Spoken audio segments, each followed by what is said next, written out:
Bonjour, j'espère que vous êtes prêts et prêtes pour le défi du mois de septembre. Donc, la première capsule, ça va être vraiment pour vous expliquer un peu le principe de base de mon défi. Donc, si vous êtes déjà allé sur mon site, vous avez vu que j'avais mis des feuilles d'exercice pour la première semaine. J'ai aussi mis une feuille de suggestion d'outils que vous pouvez utiliser pour faire le défi. Évidemment, c'est pas une liste exhaustive, vous pouvez prendre ce que vous avez déjà à la maison. Aux feuilles d'exercice vont se rajouter des vidéos où est-ce que je vais vous montrer comment tracer les lettres pour chaque semaine. Dans le fond, chaque feuille est une lettre. Vous avez aussi le choix entre les feuilles d'exercice pour les feutres à pointe large et pour les feutres à pointe fine. Pour ce qui est, peu importe ce que vous allez choisir, vous allez avoir une feuille résumée qui vient avec aussi. Donc, chaque semaine, il va y avoir 3 feuilles différentes, 3 lettres différentes.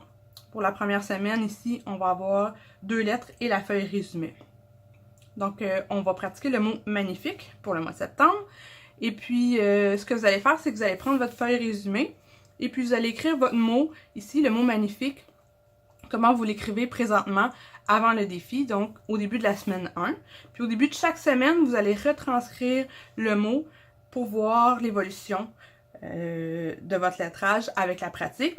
Et on va le réécrire aussi à la fin du défi pour vraiment faire la différence entre la première semaine et la dernière semaine. Donc, comme je vous disais, chaque page contient une lettre et chaque lettre va être expliquée dans une courte vidéo que je vais déposer au début de chaque semaine. Donc, la semaine 1, on va avoir la lettre M et la lettre A. La semaine 2, on va avoir le G, le N et le I. La semaine 3, on va avoir le F. Je n'ai pas répété le I. Et on va avoir le Q et le U. Puis pour la dernière semaine, on va avoir le E. Et on va avoir le mot complet de façon conventionnelle. Et le mot au complet de façon un peu plus créative.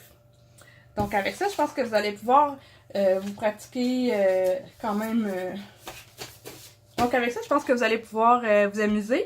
Vous pouvez très bien imprimer plusieurs fois les mêmes feuilles pour vous pratiquer. Et si vous voulez l'imprimer sur du papier copie ordinaire, vous pouvez vous pratiquer sur du papier calque qui est aussi très bon pour ne pas abîmer la pointe de vos crayons pinceaux. Donc voilà, j'espère que vous allez vous amuser. N'hésitez pas à partager votre progrès sur ma page Facebook. Il va y avoir un post à chaque semaine avec le lien vers le site web pour les feuilles d'exercice. Et puis, vous pouvez aussi aller sur Instagram, utiliser le hashtag défi créatif mensuel. Alors, j'ai bien hâte de voir vos pratiques. Bon défi!